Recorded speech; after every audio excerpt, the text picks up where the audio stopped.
Assalamualaikum warahmatullahi wabarakatuh. Baiklah, dalam kesempatan kali ini kita akan membahas nih secara umum soal-soal latihan teori mikroekonomi 2 untuk persiapan UTS ya.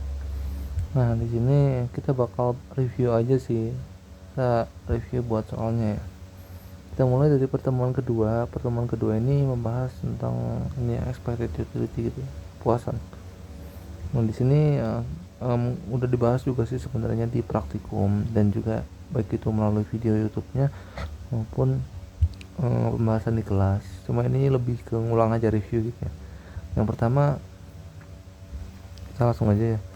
Jos ingin mempertaruhkan uangnya Rp 100.000 untuk NBA. Dalam kondisi tersebut, fungsi kekayaan logaritmanya itu segini ya. Nah, ini Jos ternyata sejuta kekayaannya.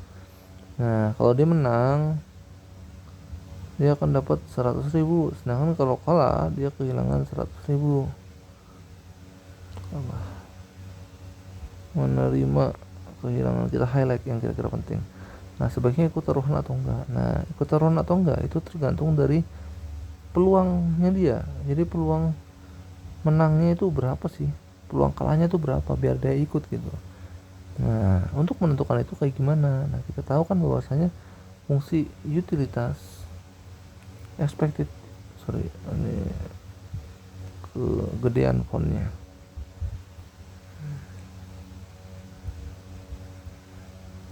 Kita tahu bahwasanya expected utility itu sama dengan Pi kali U Y. Ini untuk good tambah Pi bad kali U bad. Nah, ini ya. Nah, yang mana di sini G itu untuk kondisi good atau baik, sedangkan B itu kondisi bad, kondisi buruk ya. Nah, di sini kan kita belum tahu nih P-nya itu berapa gitu kan. Nah, itu yang jadi masalah. Sedangkan kalau misalnya nih kekayaan awalnya kan dia 1 juta. Nah, kalau misalnya kekayaan waktu dia menang berarti kan 1,1 ya. Kekalahan ketika kalah berarti 0,9. Nah, jadi fungsinya itu nanti jadinya kan kekayaan awalnya berapa? 1 juta ya. Jadi dia nggak ikut nih. Awalnya 1 juta. Mana bentar. Lan 1 juta berarti ya. Dia harus yang ikutnya harus lebih besar gitu kan biar ikut gitu. Nah, di sini jadinya kita ambil A lah peluang dia ikut gitu ya. Kali Len berapa ketika menang 1,1 juta tambah ketika kalah 1 min A dikali Len 0,9 juta. Nah, kira-kira begitu sih. Ini tinggal dilanjutin aja, akhirnya dapat A nya gitu. Intinya nanti jawabannya tuh dia ikut taruhan karena nilai A nya itu lebih besar dari 0,5. Yang kedua ya, Mrs. Fogg adalah seorang Hokage yang menghabiskan kekayaannya sebesar 10.000 dolar. Nah, bila fungsi utilitasnya itu ini ya, maka tentukan kemungkinan uang yang hilang sebesar 1.000 dengan probabilitas. Nah, sama kayak tadi fungsi utilitas ya. Pokoknya ditekenin lah, dong dipahami fungsi utilitas gitu. Ini tinggal dimasukin aja sih sebenarnya. Ini berarti YB waktu hilangan berarti tinggal dikurang aja ya. Berarti 9.000. Sedangkan PB nya 0,25. Berarti YG nya sama masih 10.000. PG nya 0,75. Yang pertama. Kemudian yang kedua, mensuppose kehilangan 1.000, bayar premi nih harus asuransi. Nah, gimana kita nentuin dulu nih EU untuk asuransi. Nah, ketika diasuransikan itu nanti mau dia hilang atau enggak dia tetap harus bayar premi. Jadi nanti untuk YG nya ya harus dikurangin ini jadi 750. eh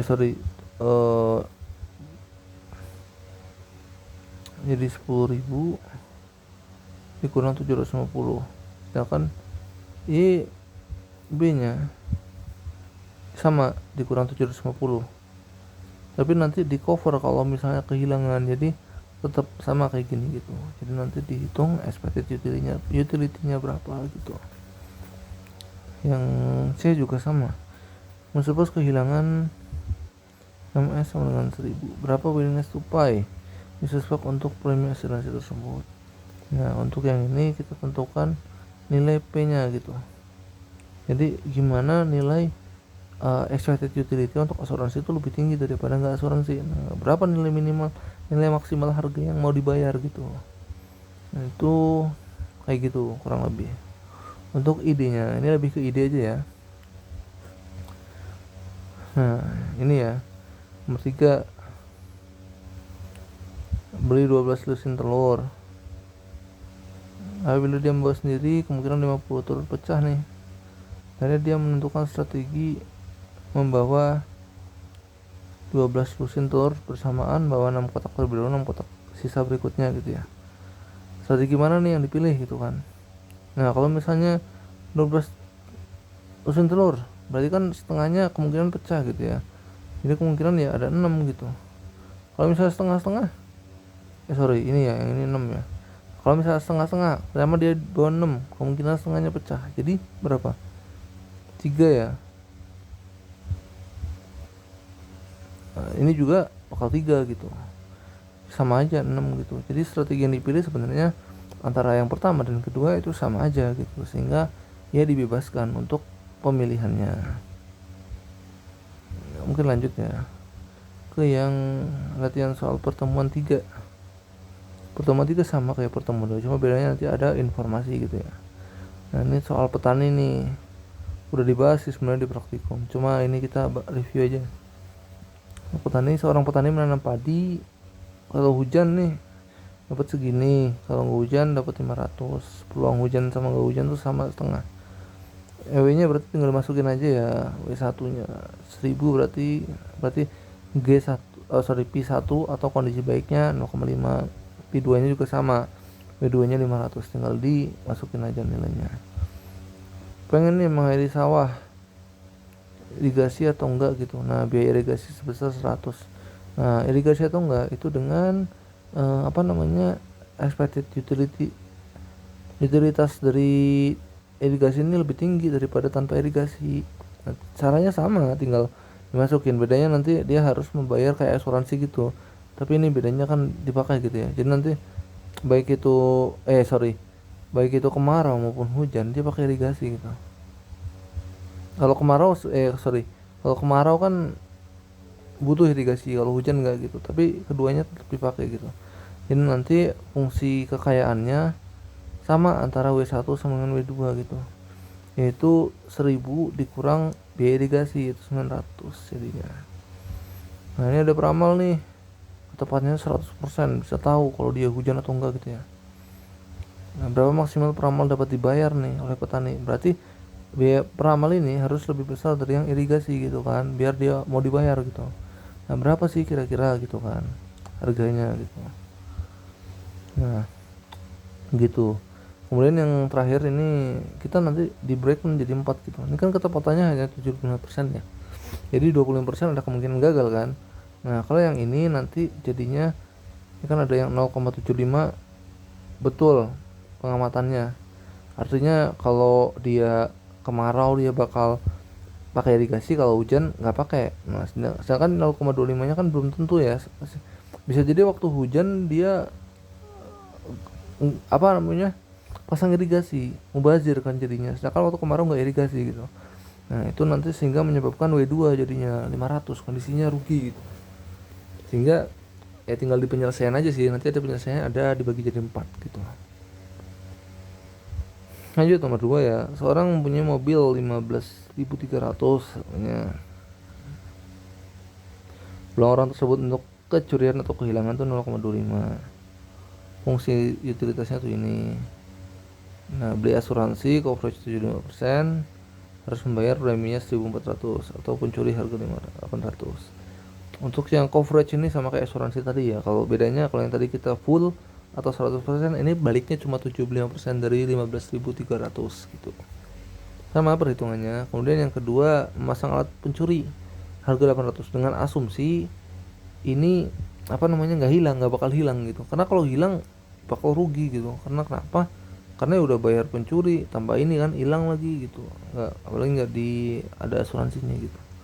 Jadi setelah dihitung-hitung, ketika memang dia ini 100%, ketika mampu ini 100% nggak bakal kehilangan. Sangat nggak mungkin sih sebenarnya, cuma ya kita asumsikan mungkin ya dia lebih milih alat pencuri gitu kan, karena murah harganya, terus juga aman lagi. Mungkin ini bab baru nih, game teori bab 4 ya, asik sih nih game teori, kita review ya. Pemain A dan B terlibat sebuah pemain pencocokan uang logam, masing-masing menunjukkan sebuah uang logam di bagian muka atau belakang. Kedua sama nih, B bayar A nya untung berarti kalau sama ya. Nah kalau beda, A bayar B nya untung ya, sama satu dolar juga. Tentukan keseimbangan Nash dari permainan. Nah keseimbangan Nash itu yaitu kondisi terbaik gitu dari keduanya gitu. Nah kalau di sini kan kita bisa bagi ya, sama beda. Kalau sama itu ini identitas A, B ya. Ini kan 1, min 1, 1, min 1, min 1,1, min 1,1 ya. Ternyata kalau di sini ketika dia salah, si ini pemain 1 ini pemain 2 ya. Pemain 1 milih sama, untungan pemain B itu bakal milih di sini gitu. Jangan kalau dia beda, dia bakal di sini. Jangan kalau misalnya yang ini ya, yang B duluan gitu ya, yang A pun bakal milih di sini. Jadi nasnya tuh nggak ada, 0. Nah kemudian yang kedua, apakah ada strategi dominan yang dilakukan A dan B? Ya kayak tadi, gimana masing-masing tuh pengen cari untung gitu intinya. Kalau misalnya yang A dia S duluan, ya yang B karena kalau dapat duit itu yang beda, berarti harus yang B gitu, kebalik, harus cari yang beda gitu. Kalau di awalnya muka, ya cari yang gambar gitu sih. Kedua, terdapat dua perusahaan A dan B masing-masing menetapkan strategi produk tinggi, sedang, rendah. Oke. Nah rendah-rendah tuh nice equilibrium enggak? Nah kita langsung cari aja nice equilibriumnya ya.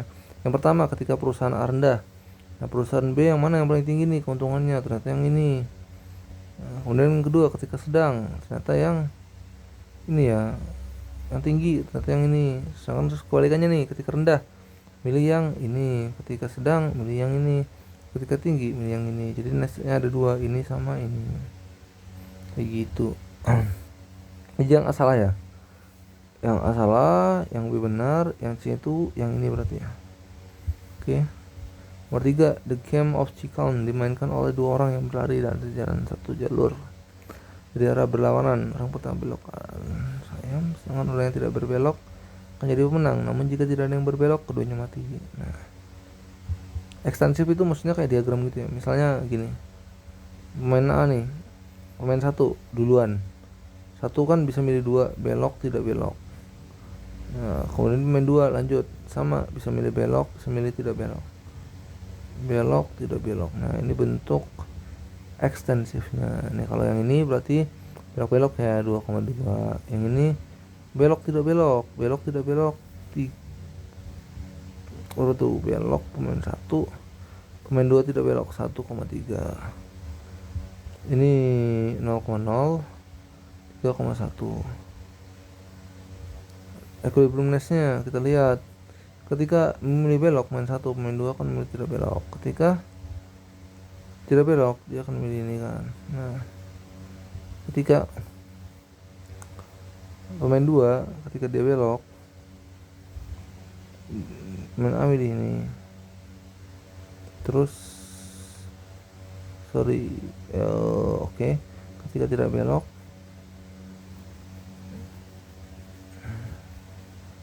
ketika pemain B tidak belok, pemain A maka milih ini ya. Gimana nih kira-kira keseimbangan matchnya? Udah kita hapus dulu bentar, kita revisi ya. Nah kalau ini ketika belok, ketika pemain satu belok, pemain dua kan bakal milih nggak belok ya. Yang ini ketika pemain satu tidak belok, pemain dua bakal milih belok ya. Pemain itu kedua, ketika pemain dua belok, pemain A tidak belok, dia lebih tinggi.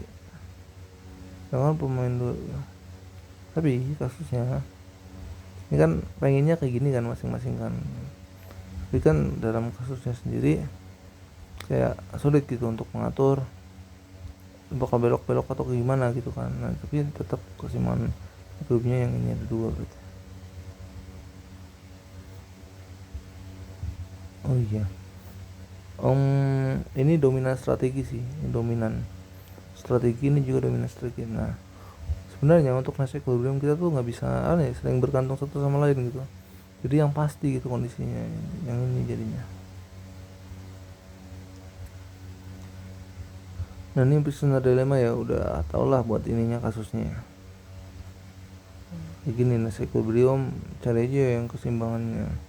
Yaitu di sini 0 itu mungkin aja keseimbangan gitu. Karena itu kepastian gitu. Tahan satu dulu. Ya tahan satu kalau misalnya yang paling gede gitu payoffnya gitu kan. Kayak gitu sih. Mungkin itu dulu buat pertemuan 5-7 nanti bakal dibahas lagi. Sekian. Terima kasih. Assalamualaikum warahmatullahi wabarakatuh.